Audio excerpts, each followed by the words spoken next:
And I'll give you just another thing. I was doing a SkyTour LiveStream, my remote observatories that I do on YouTube, right? If anyone wants to join, SkyTour LiveStream is on clear nights here. We have an observatory now in Connecticut, in the northeastern U.S., in the southwestern U.S., in Arizona. And these two remote observatories, we show the night sky. So I'll be streaming and, I have a chat and people come in and interact. It's fully interactive. If people want to see something, I'll steer the telescope to it and they see what they wanted. Uh, and then I give people the prints. They're free. The photos are free and they're very high res, so they can actually do what they want with them. Well, anyway, I'm sitting there and my co-host Amanda Curran, who's also my co-host on the radio show on KGRA, which is SkyTour Radio, everything SkyTour. She says, Mark, there's a Dr. Mark from Texas in the chat.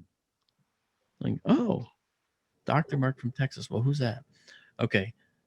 Going back a few weeks, 6 weeks to be precise, from that point, I got a call from the wife of a dentist in the Midwest. And she said, my husband just had a stroke. He can't move his hands. He's paralyzed. His upper body's paralyzed. And she goes, I heard you speak about your recovery on a radio show, which I did a few times because this is really, I felt it was something that people need to hear. And she says, is there anything you can tell me to help him recover? And I explained about the ball and that thing. If the pain is there, I said, then he'll be okay. He can use that pain. I was thinking to be able to. I stopped to share. He could use the pain to actually allow himself to recover, possibly. I don't know. I'm not a doctor. And so I didn't hear for 6 weeks.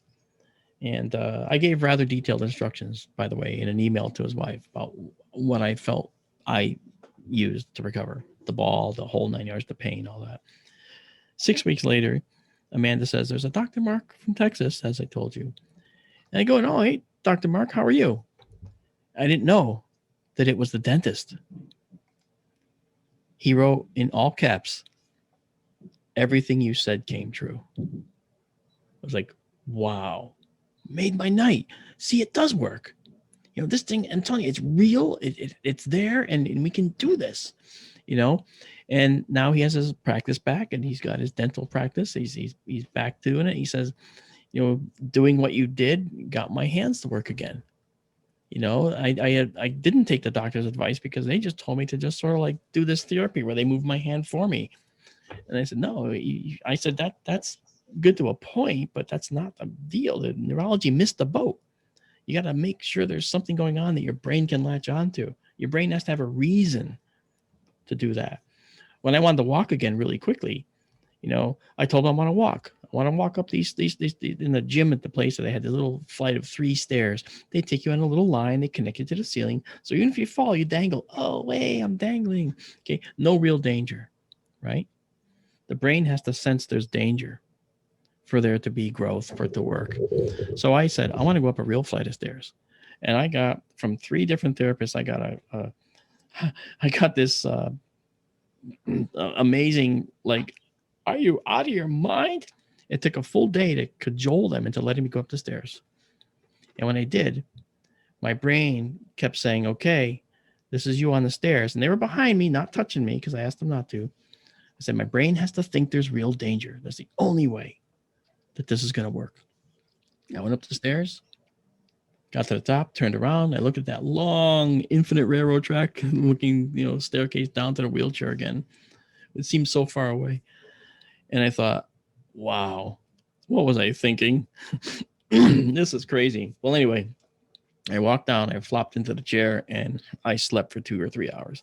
It was crazy. But that one exercise got me to walk again, And so there's a lot of things that a lot of experiences that makes you feel like you've got something to do, Walking on the walker down the hallway back to the room one day.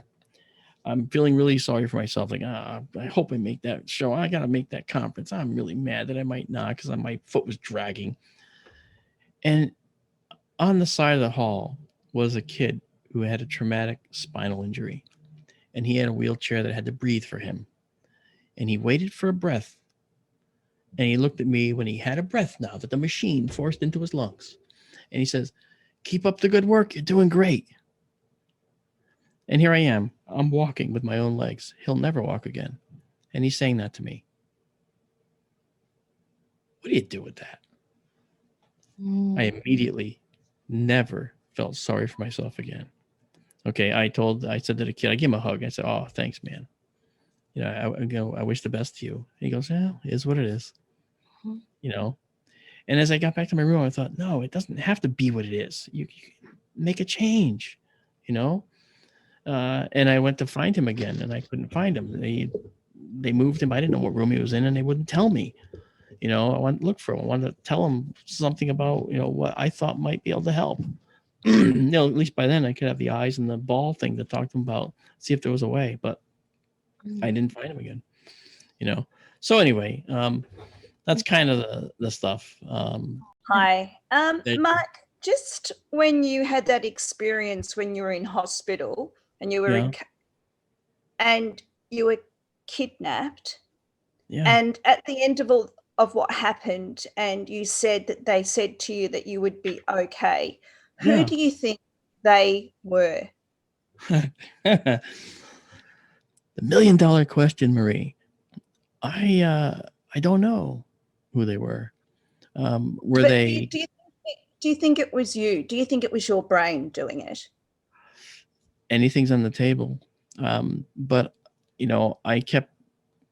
Yes, it could have been. I mean, and I've said everything from it could have been a hallucination of the anesthesia, it could have been my brain, it could have been a fantastical story that I spun in my head when I was in the coma.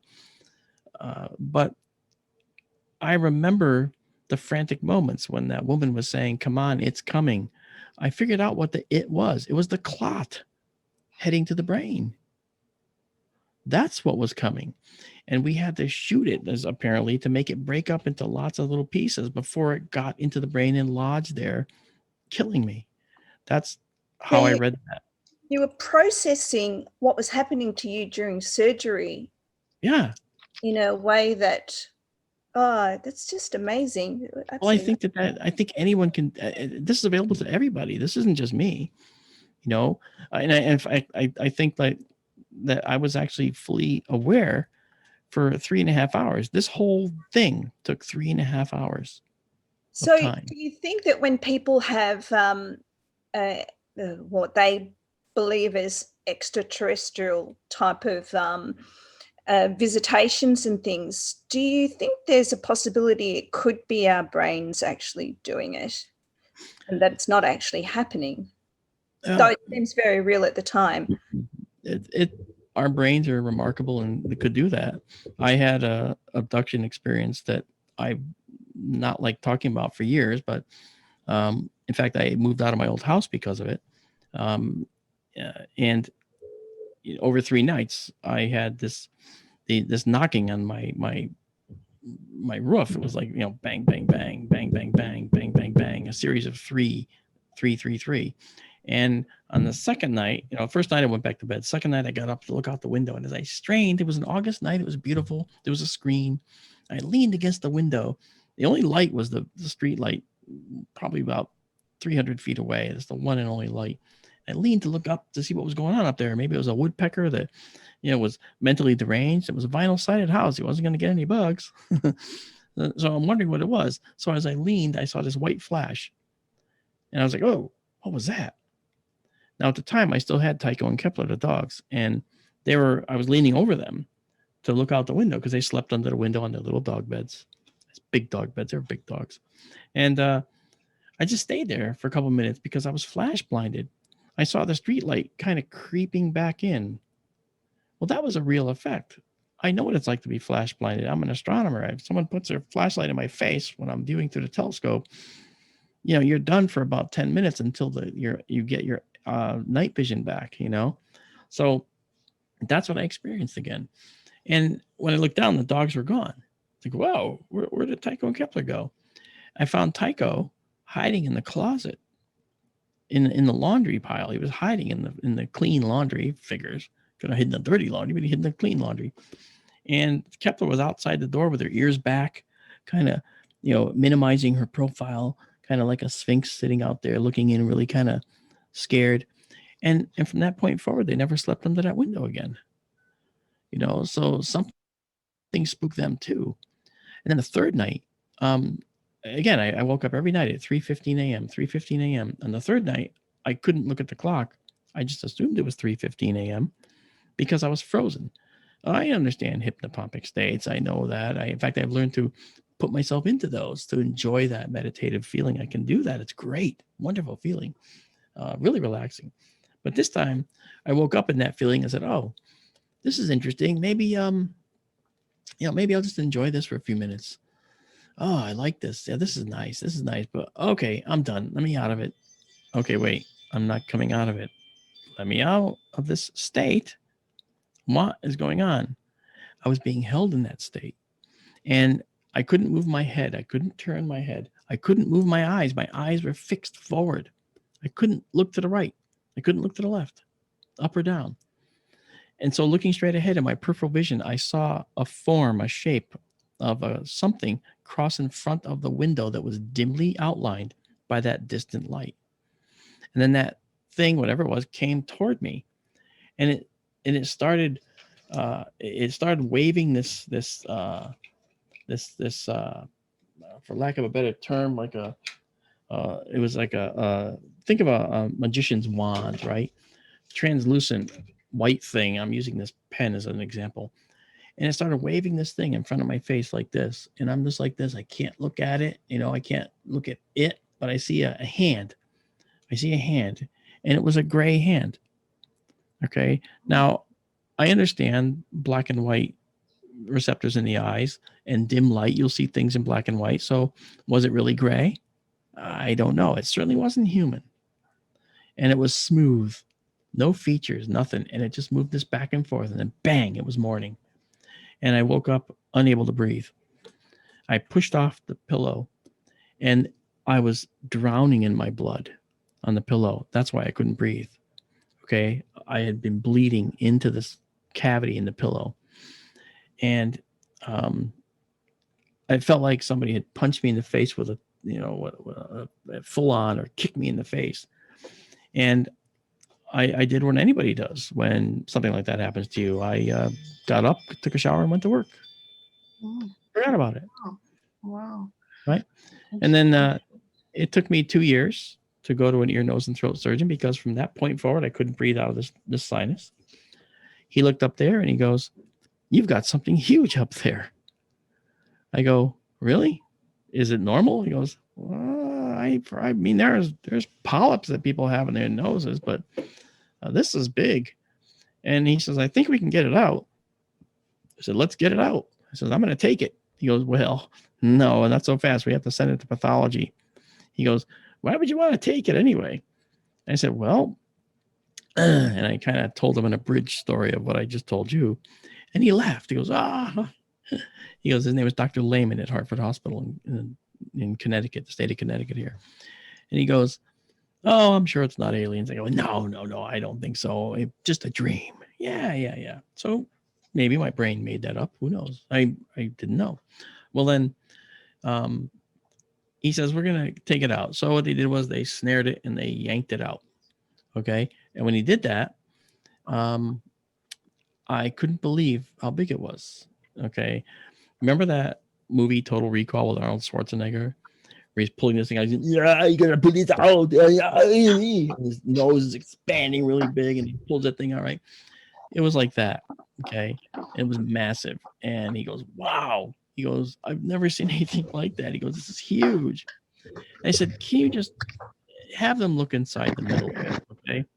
He goes, "Like I said, I'm sure it ain't aliens." I go, "Yeah, I know, but trust me, just humor me, will you?" "Okay. Call me in a week. I'll let you know what the story is." Okay. Call him in a week, and I get the secretary. When does this happen, right? I call and say, "Yeah, hi, it's Marc D'Antonio. I'm calling." Oh, hang on. Doctor has to talk to you." Uh-oh. They sent it to pathology and they found out it's like cancer of the head or something. I don't know. And he comes on the phone. He goes, "Hey, Mr. Dantonio." I said, "Yeah, hi, Dr. Lehman. What's going on?" He goes, "I just want to let you know that it's probably benign, nothing to worry about." He goes, and I said, "Well, oh, so you haven't got the results yet?" And it's like you hear crickets, I go, what's going on?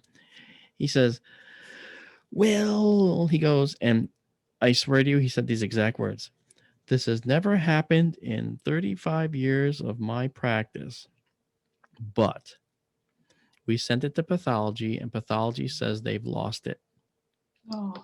Oh, isn't that special? Well, I know what that could possibly mean.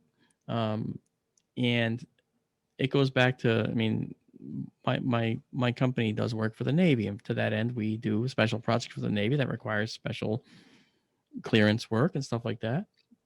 And I know that if you have a clearance and something comes up that you think violates national security or is of interest, you have to report it.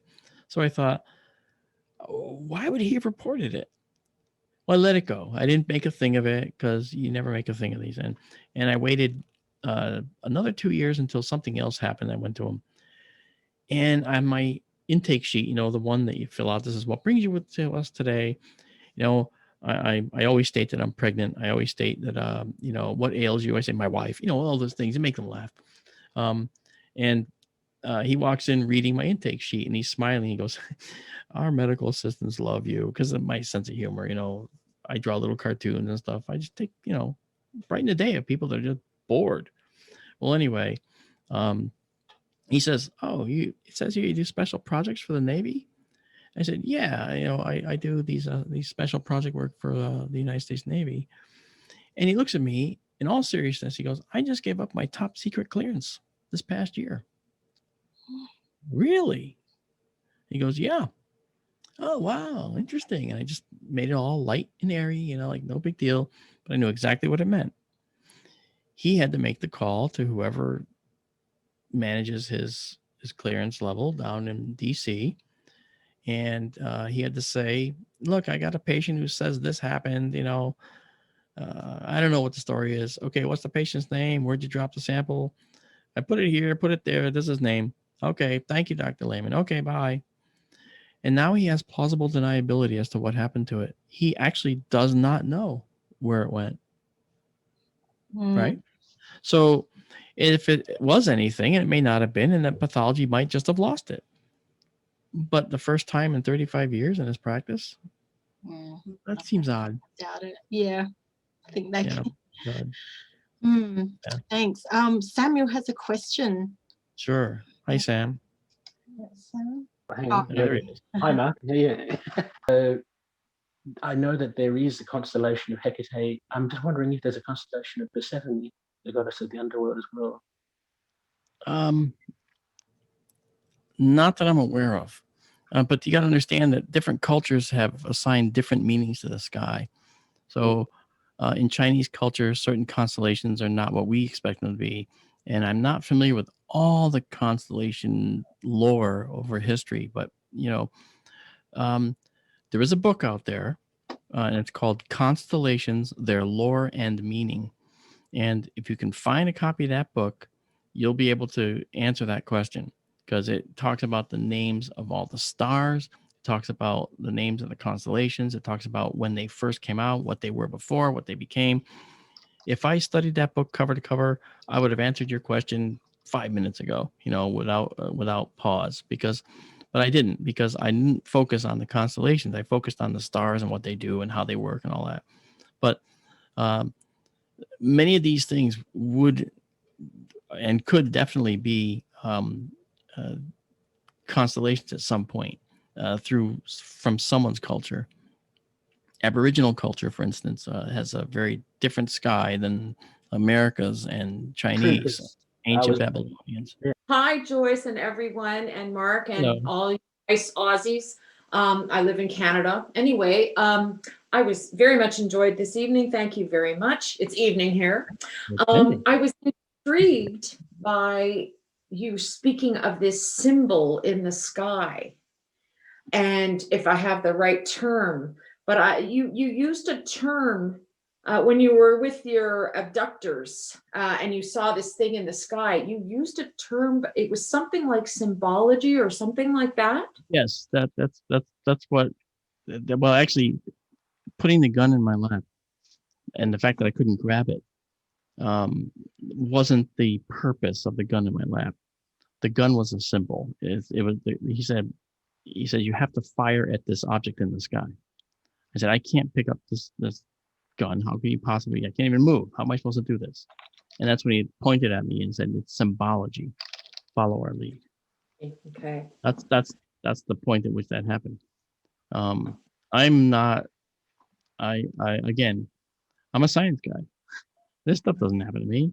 So what happens when it does? I don't know. I don't know what to do with it, but I am dealing with it. I think that it makes a lot of sense because I know that there's been positive outcomes from people that have done what I said I did. I mean, that's the very least, right? We help each other. Yeah. I just want to say very quickly that I've heard of a couple of instances where symbols were used as a technology.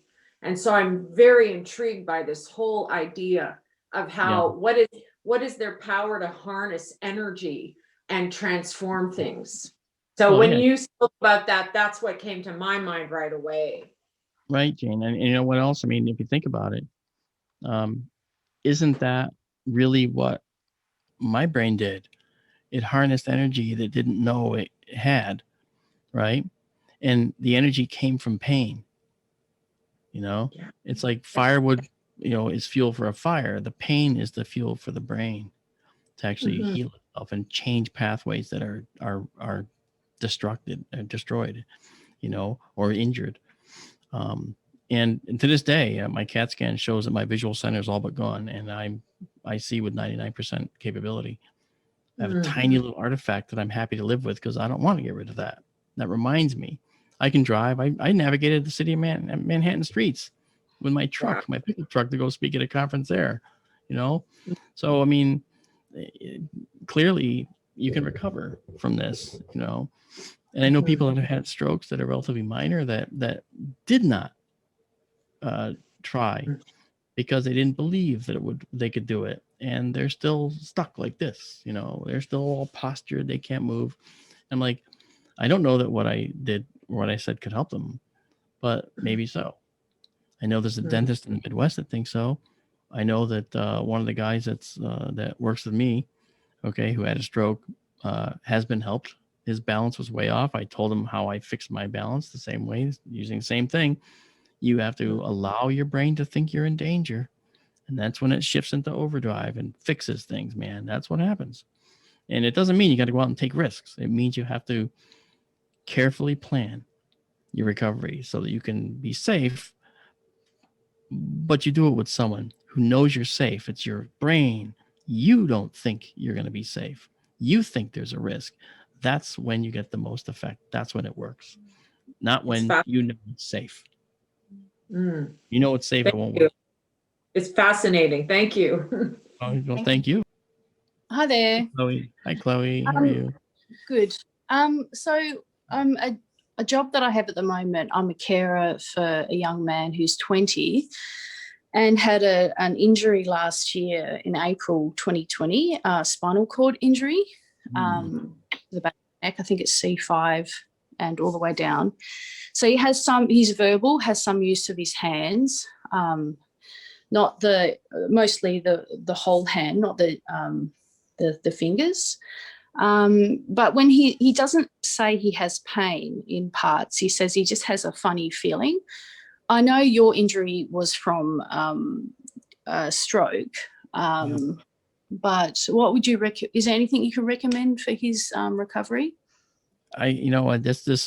This is that dangerous zone, right? I mean, I'm not a doctor. I'm not a neurologist. I'm not any kind of doctor. I'm just an astronomer. But I'm with that in mind. I do know that if he has trouble walking, he should, with the caregiver who knows he's in safe hands and is safe and won't get hurt if he falls.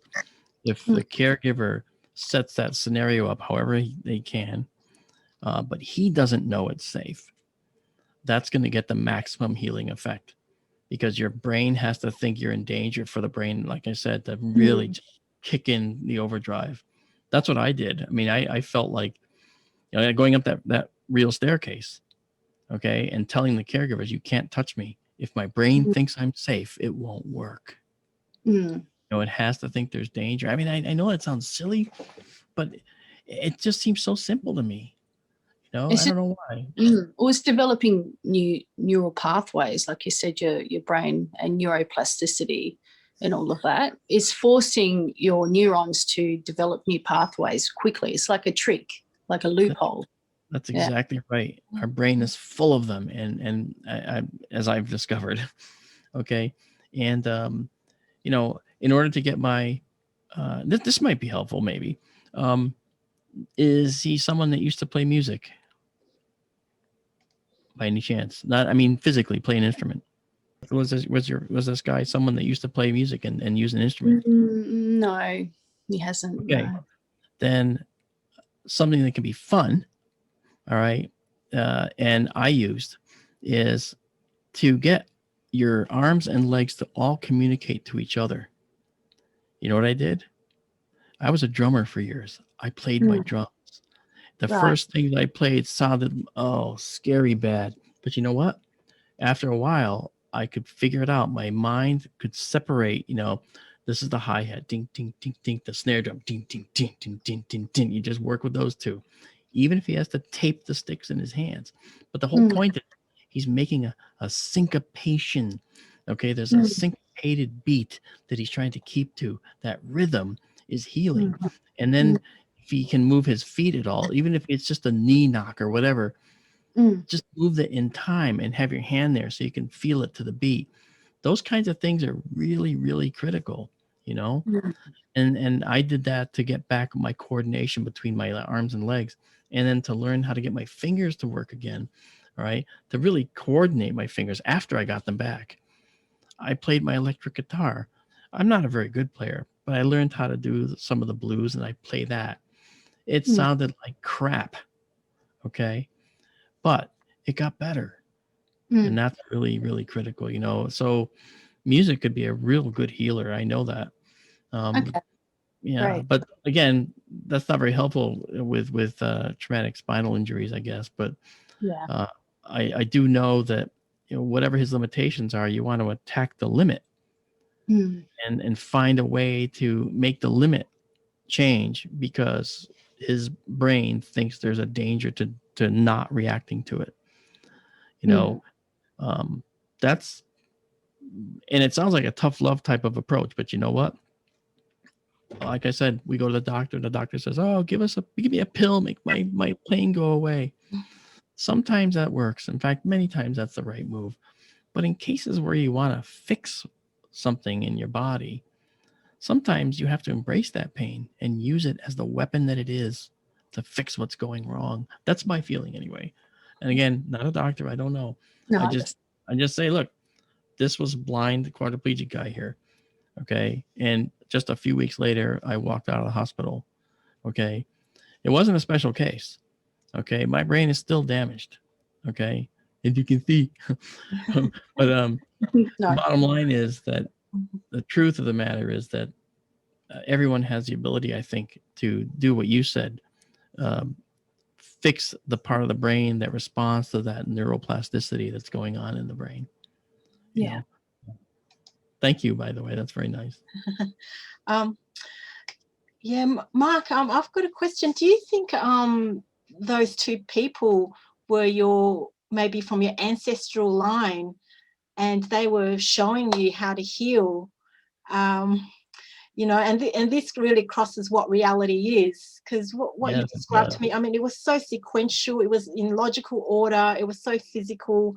It just didn't seem like it was imagination or even, no, I've struggled with it myself too, because I don't know, but I can tell you if people had the time, I could sit down and give you a moment by moment for 3.5 hours the whole time. Really? That's in my head, burned into my head. I can't get rid of it.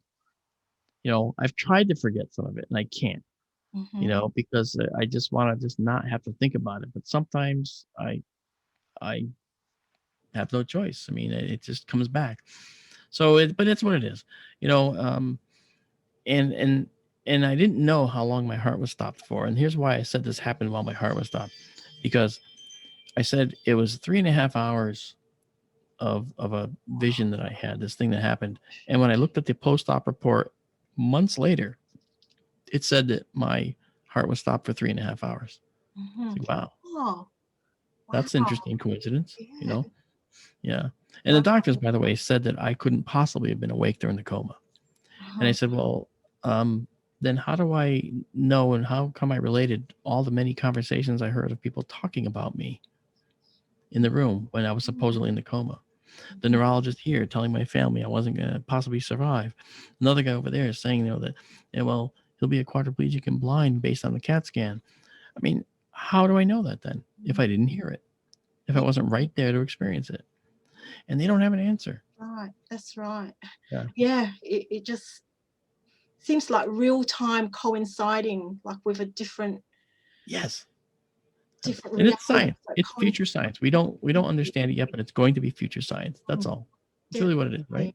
And I love how the message of using pain to rewire your brain. Like often we avoid pain, but to go through it and rewire your brain that way. And I know I came up with that mantra of train the brain with pain. I first touched upon it when in the coma, I heard them say that he's going to probably be this way for the rest of his life, potentially. And I was like, yeah, no way. I'll fix this. And I actually had the answer. It was in my head and I couldn't wait to start working on it. I couldn't wait, but I couldn't move. And I only had my head. I was a head in the glass jar is all I was for a while. And it was maddening having to wait those 5 days, because as soon as I could actually wake up and tell people what I needed to get done, I couldn't wait to tell them. I had my little circuit I was going to bring with me. I had ideas for how we could get the brain to talk, and incidentally, when I first woke up, the surgeon came in and he told me what went wrong. But before that, he asked if I could understand him. And he says, blink once for yes, twice for no. Are you feeling okay? And I blinked ... .. which is the universal SOS. Oh. Right? And he laughed. He got it. He goes, oh, he blinked SOS. And I heard cheers in the room. I was like, what? Why is that such a big deal? I hadn't realized that I was blown up like a balloon. I was at death's door. I had no idea. I was on a journey. I came back and I was going to I want now hurry up, wake me up so I can fix myself. I knew it's what I had to do. It was really, and honestly, it seemed like you were in a real higher state of mind where you had access to, like you said, the information. You could think about inventing some circuit. You knew all that, and then suddenly that memory got cut off. But in that state, you could think. As soon as they brought me back, as soon as they tried to raise me out of that state, yes, it went away, and I really wanted to go back and grab this thing before I forgot it. I can only remember fragments of it now. I can't remember it, but I've told people about it, and it's like, at this point, it seems almost silly. It seems almost silly to me. Well, has anyone got any questions? Anyone else? Hi, Mark. When you were getting your dogs, or you're at the vet with your dogs, and you were getting them put down. That's what we call them. Get them put down. Here, and then you had that electricity go through you, and it pushed you right back against the wall. It did. So when I get really upset, and we're talking about really, really stressed, I have things like light bulbs pop and some certain electrical equipment stop working. And I'm just wondering if maybe you have that ability to do that. Well, maybe we all have that ability to do that, but just don't know how to harness that energy. So that happened to you with that electricity because you were so upset with your dog being so unwell. Maybe, but I felt like I was subject to it, not generating it. I Right. felt like it came from the animal and went blowing right through me, and it pushed me like a wave. And I had no control. I mean, when I was on the chair, it hit me in the chest, and it knocked the wind out of me right there. It's like, "Bah!" and knocked me onto the floor behind me. It was like 3 feet away from that chair. And Right. and I hit my head on the wall, and the doctor's, "Oh, are you all right?" He goes, "What happened?" And I explained to him what I felt. And thing is, my dog is now dead on the floor. And I'm walking around to the vet going, "Did you feel that? Did you see that? Did you feel that?" And he's like, "No, what happened?" And I think, electrical charge, boom, boom. And then next year, a year later, when Kepler had to get put down the same way for the same thing, again, I was on my knees, and I got moved like this, boom, right off my knees, just like that. And that's where I went into the waiting arms of the vet tech who said, "I was here last year, I remember." Wow. And the vet, when your pets are put down, the vet says, "Oh, I'm sorry," and so forth. And then they're done because this is the dog, this is life, happens to a dog, and you get it.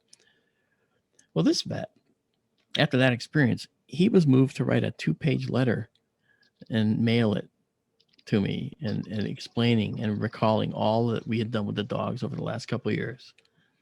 Because that experience of me getting this electrical energy made him feel like there was something more going on that he's not even giving credence to, and that's good. I mean, I think that's true, Do you think it was your what we may call the dog's soul?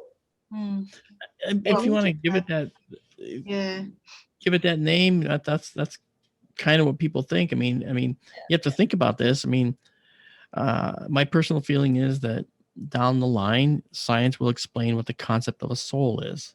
What has been culturally defined as a soul might turn out to be directed electrical energy that has a consciousness to it.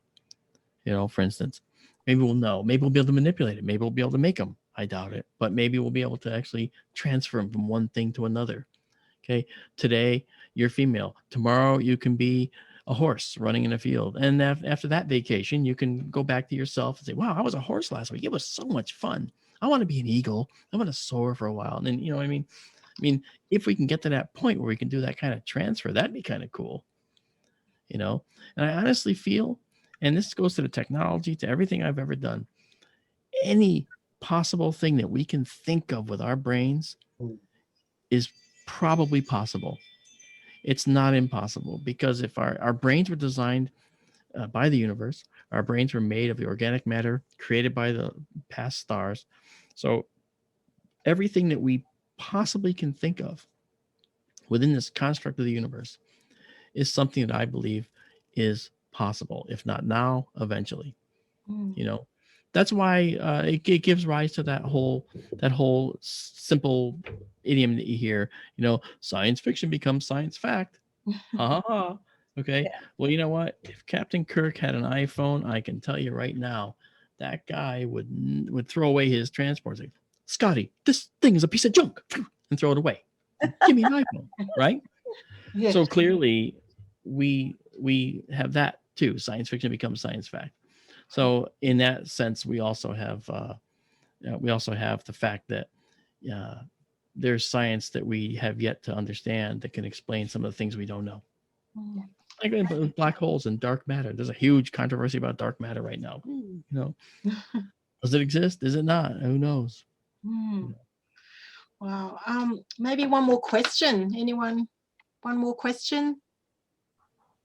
No? I have one. Yeah, okay. Sure. Odd, huh? I get that. I'm going to ask you. You get to ask. This is directed to any of you. What has drawn you to this world? I want to know what makes you. I've heard from Samuel. I've heard of his discussion. I thought that was really intriguing. What has drawn some of the others to this entire set of concepts? So when you're talking about concepts, you're talking about, just going on me, I've had some paranormal things happen to myself, and I can't quite explain it. I've been paralyzed as well in bed, and I've seen something, and I just can't explain it, and I have no idea what's going on. Wow. And I don't know if it's my brain. I don't know what's going on. So, well, I can tell you that here, I mean, within MUFON, the Mutual UFO Network, we have over 130,000 cases in our online database, which you can search, by the way, at any time if you really want to look for people that have had these kinds of things. And I do know that is a common refrain that I hear. I was paralyzed. And we know that state. We know that state because we put ourselves in that state to meditate.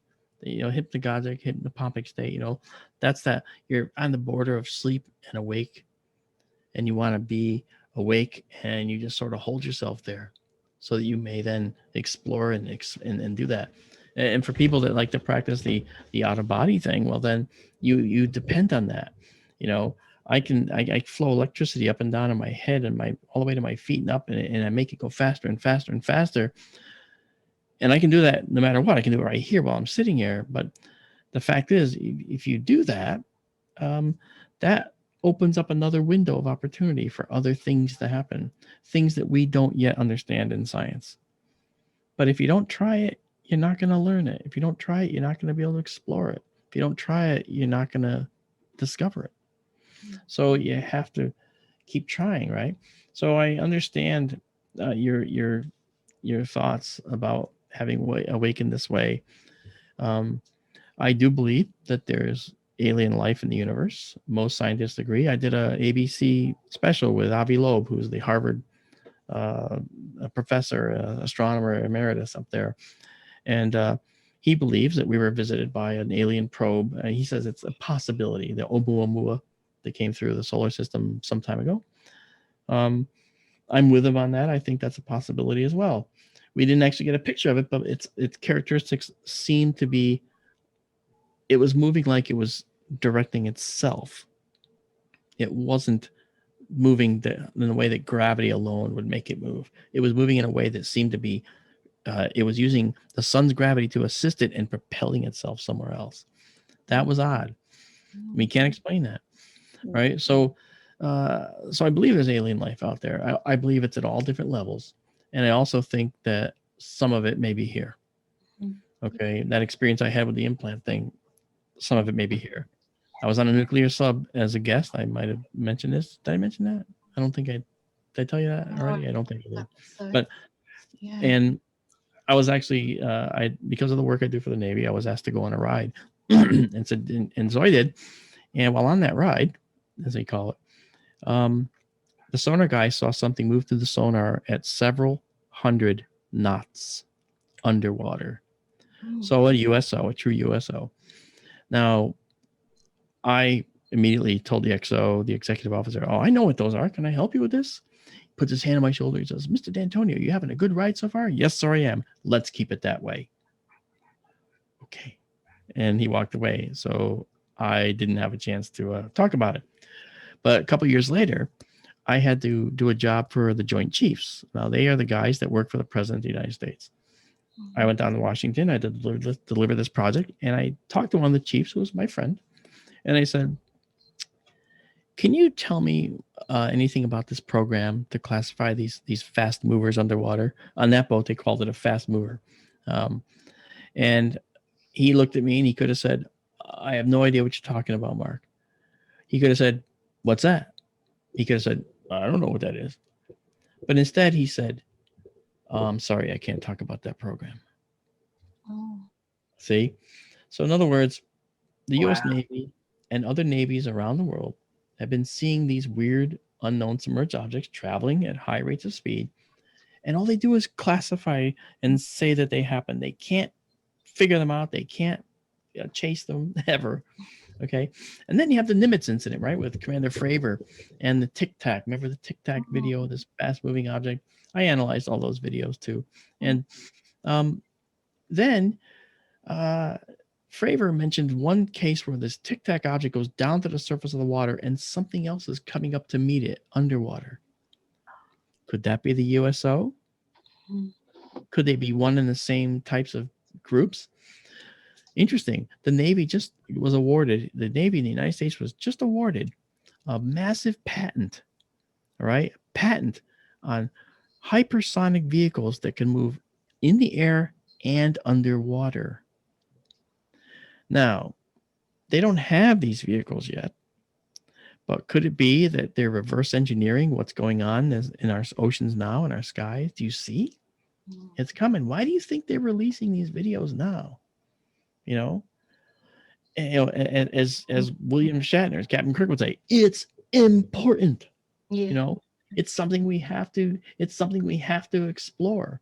You know, well, I think that that's very true. I think that that's part and parcel to, disclosing what's going on out there.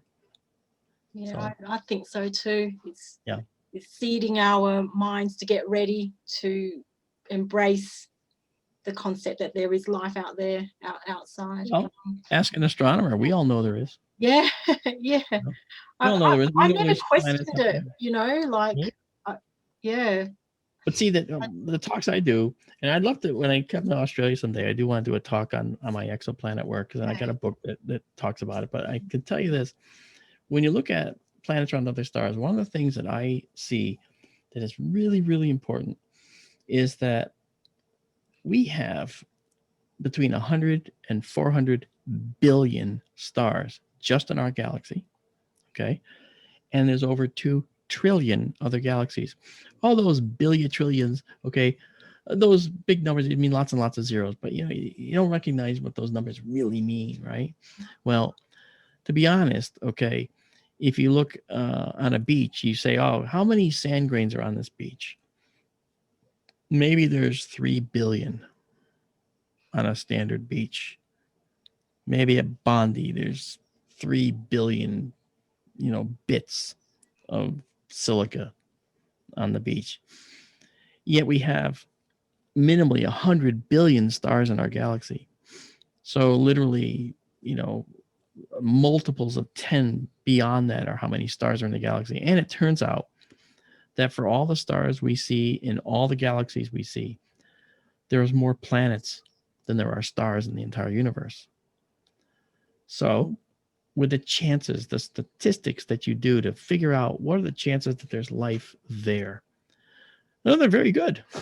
Let's be honest. We might find it right here on Mars, with Perseverance when it lands in a few days, So, I mean, we're looking at a tremendous amount of progress that we're making now. But there is life in the universe for sure. We know that as science people. We also know that we haven't found it yet. And science is really bad about saying it might be out there until they can actually hold on to it and say, yes, we see that it's there. I see it's there, But, that's coming. But with all the cover-ups, do you think that they do know that there are some segments of, I don't know, the government that or some space program that does know that there is life here already, but it's just covered up? Yeah. I mean, that's why the that Joint Chief said to me that he can't talk about the program. Okay, it was a program designed to classify these fast mover objects that nobody wants to admit are there, but are there. And I talked to another submariner, and he says, "Oh yeah, those things on my boat, we call those jellyfish."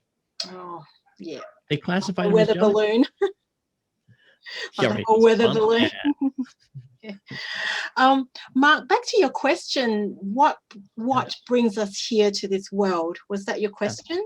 Well, what brings you to this entire arena? To the high arena of what excites you guys about this arena? See, now the interviewer about the paranormal. You mean? Interviewer. Yeah. About the paranormal. Yeah. Well, for me, I think that there's so much more to reality than the physical senses, and I've had experiences as well. So it fascinates me. I think we're so much more. And that state that you were talking about, where you could work out how to heal and how to invent that circuit board, that's the state that fascinates me. I just think that is something we can access. And you can. For some reason, I don't know, there's a block. I feel like the block is the brain is diverted by so many things that it handles on a day-to-day, like moving my hands to talk. All right. Looking at you, My eyes are, taking in data. Brain is processing data. They're making sure my hand doesn't knock over the glass of water sitting on my table here. All these diversions, distractions to the brain. If you can physically actually remove those, that clarity is there. Why do you think?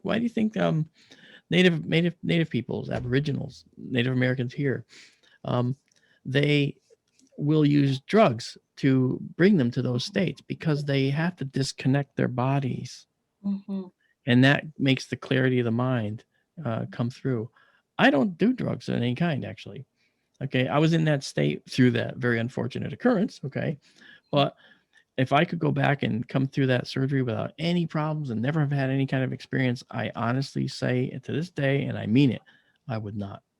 I would go through all the pain. I would go through all that again, because what happened, I think, is really, really a teaching moment for not just me, but for people to understand. And I don't care who says it, just somebody say it. That the brain can fix itself, in many cases. I mean, that's traumatic spinal injuries are very, very difficult. That's a actual disconnection, but it's possible with other things where there's more circuitry available, that you can reprogram that circuitry to do other things that it may not have been capable of doing. See? Yeah. So definitely. Yeah. And anyone else want to answer Mark's question? Well, it's not a question, but really a response to Mark's question. Thanks, and that is, I think all of us are here with the one goal in mind, whether it's conscious or not, and that is we're all working back towards source. And I have noticed over the years, the different groups I've been in, there seems to be categories of people. People like on this call here, I just think we have a little bit more awareness than the average citizen in the street. Quite often, you'll notice that when you raise certain subjects in conversation, people tend to glaze over and just disconnect from what you're talking about. Yeah. So I see the categorization is very clear. And I even believe that some of us are here to assist, because this is not our home planet.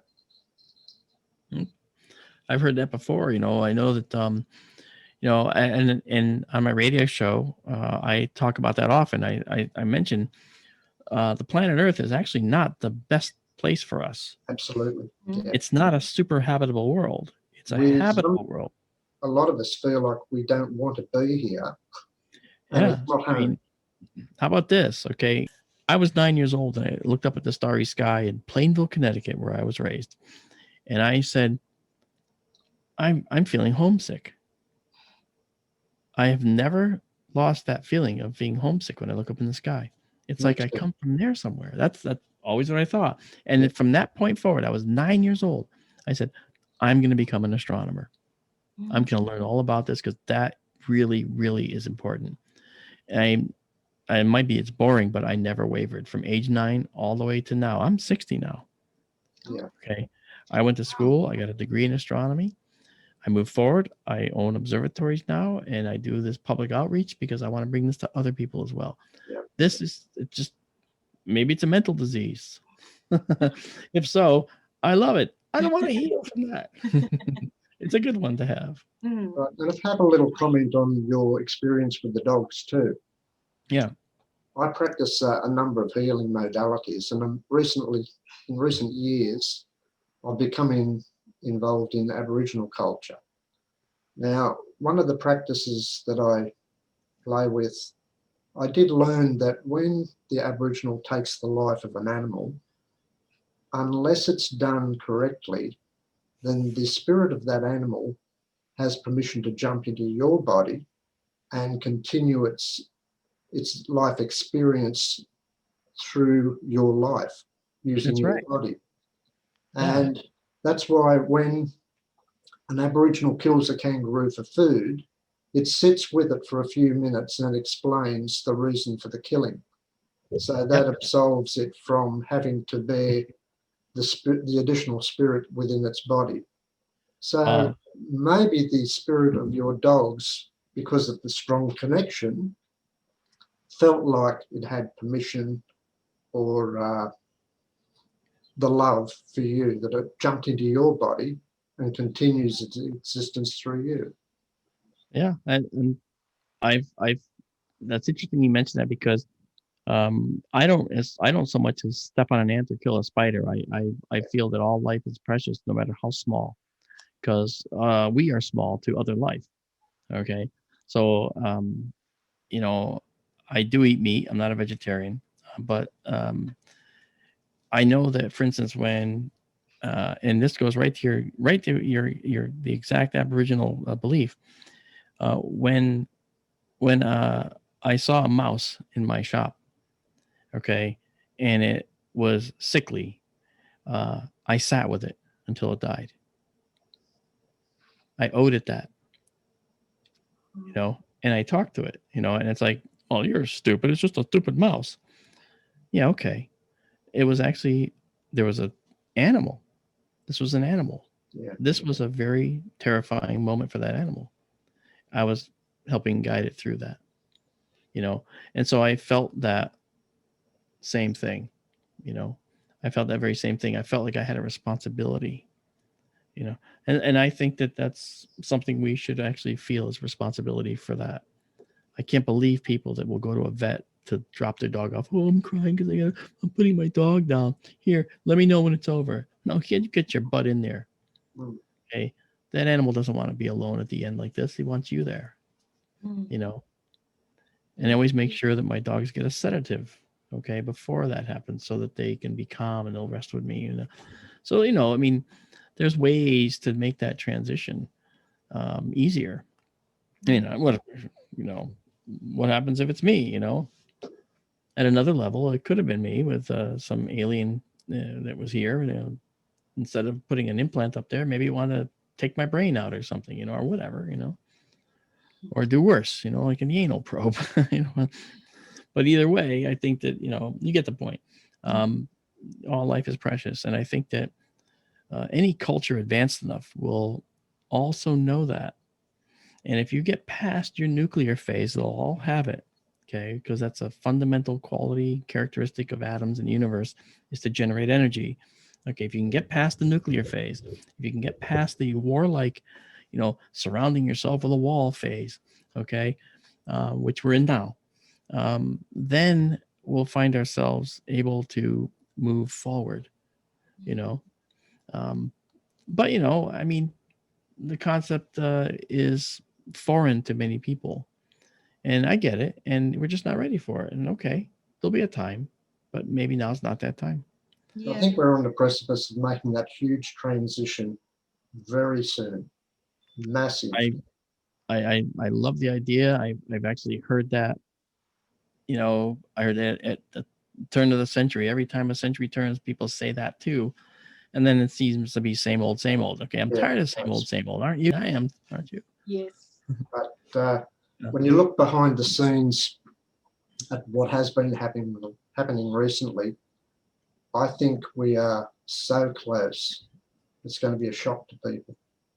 Well, the pandemic is certainly making people change their outlooks for sure. Yeah. Well,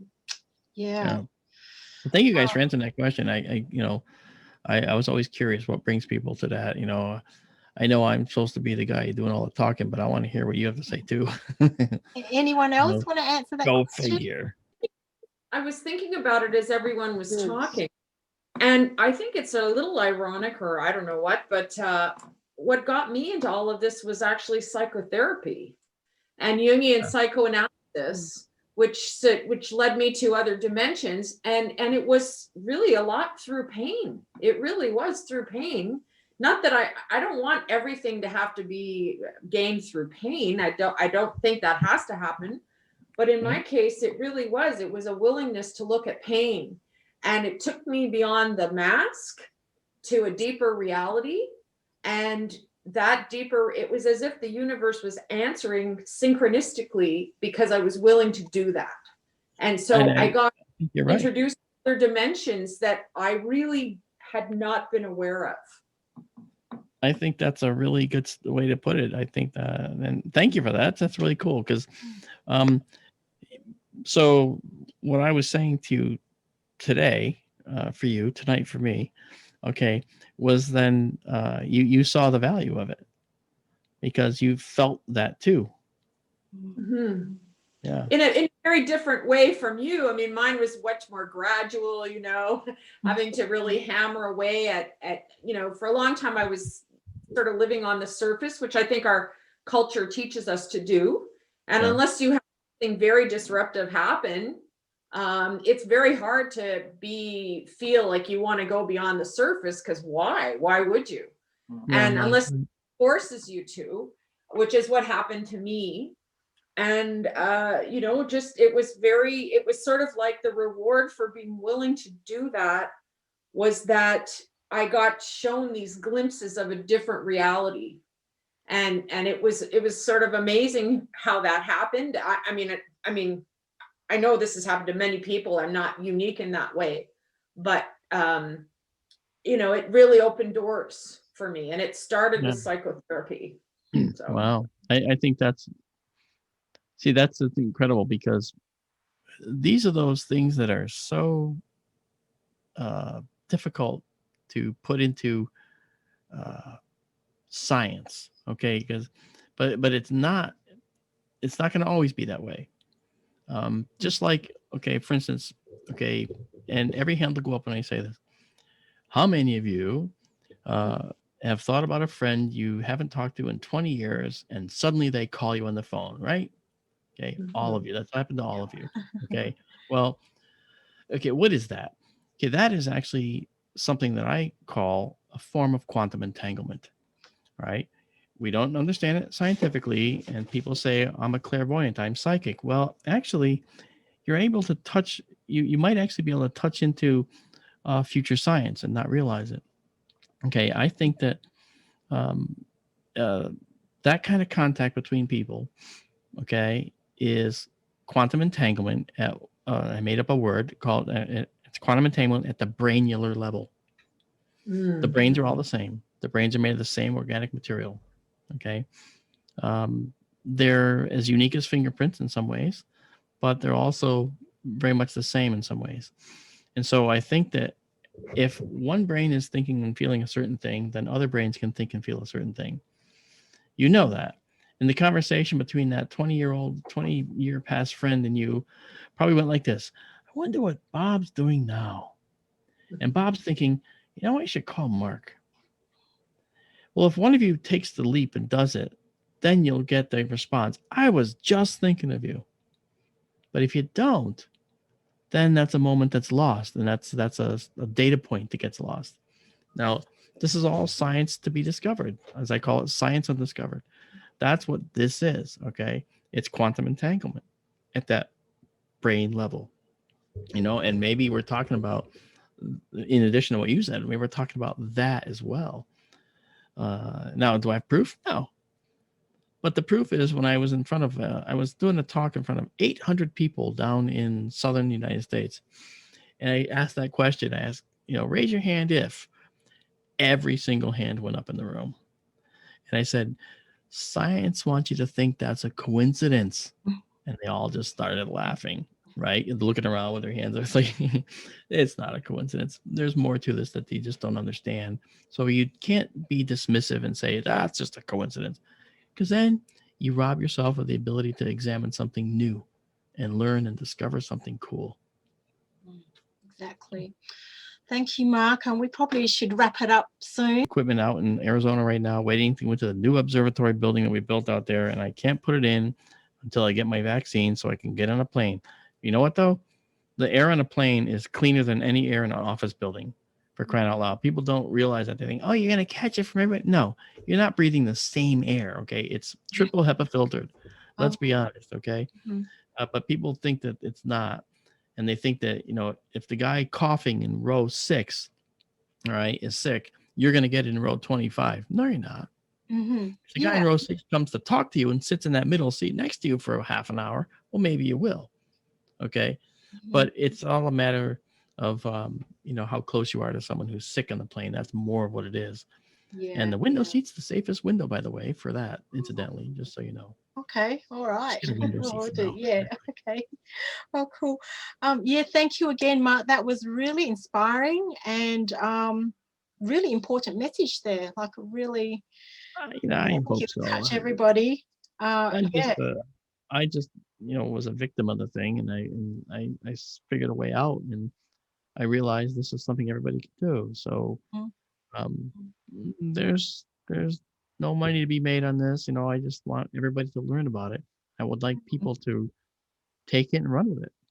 Thank you. I don't need to. I can run again, by the way, but I can't. I can, and that's Well, because you're a miracle, really. Like in the eyes of the doctors, wouldn't they see you as a miracle? Like your hero was a miracle? Yeah, they do, but they ascribe me to that small percentage of those with this miraculous recovery, and that's how they get around that, you see. But it's like, no, I specifically did things, and I can tell you exactly what I did. I can't impress upon you enough, listening to the squeal of the eye doctor, a full-grown man squealing like a little kid, when I said I could read the top line of his eye chart after only a few days of having been blind. Okay, completely blind. He squealed like a little kid. It was it was funny. I laughed. I said, "Wow!" I said, "That's yeah, I can see that." And it was APEOTF. I'll never forget it. That was the top line. APOTF. So anyway, I mean, that's there's certain things that make sense here. So definitely, there's a technology there. Yeah, there's a technology that we can harness, but don't realize we can or how. And the surgeon told me that. He said, "I think you've harnessed something that most people don't." And he said, "We got to make sure people can see this." I said, "Yeah, because it's not just me. Okay, I'm not the only guy that can do this. Everybody can do this. I did it out of desperation. I wanted to speak at the MUFON conference in Los Angeles." Yes, that's the desperation I had. Yeah. I was not going to sit back and not be able to do it. So. Okay, great. I thank you for the time. It was great. Oh, you're welcome. And thank you again for your generosity of your time and your message. And so we can join you at on Sky. It's on YouTube. Yeah, if you go to YouTube, look up SkyTour, all one word, SKYTOUR, and then all one word, LiveStream, SkyTour LiveStream.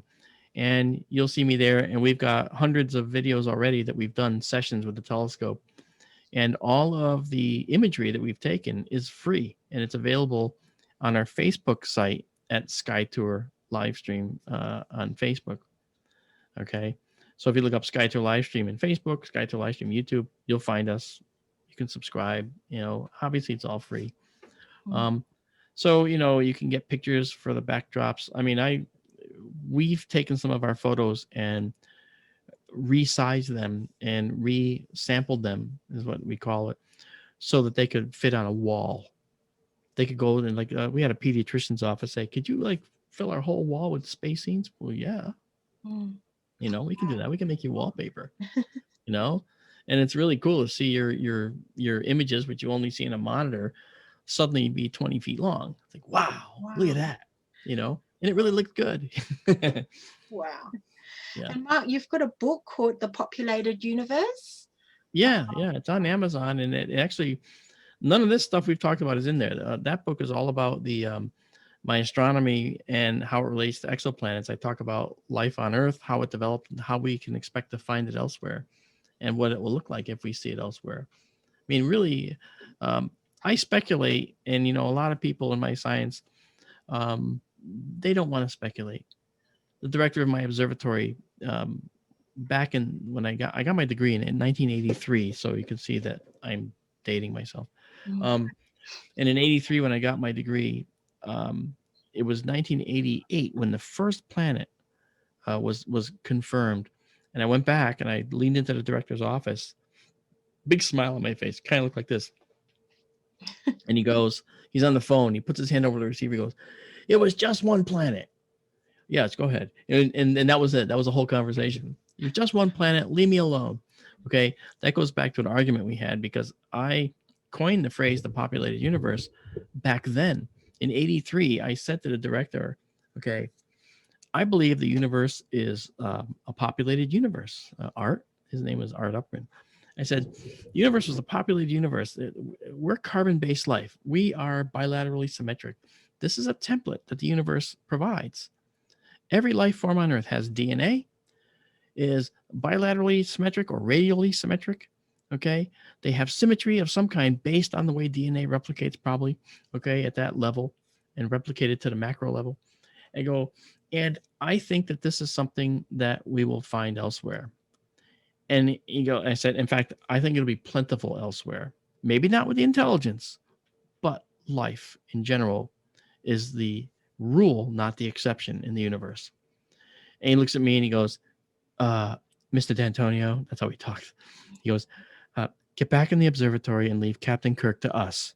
And of course, the other guy snickered, and I walked away. And then 1988 came, and when I leaned into the room and I smiled, he goes, "It's only one planet."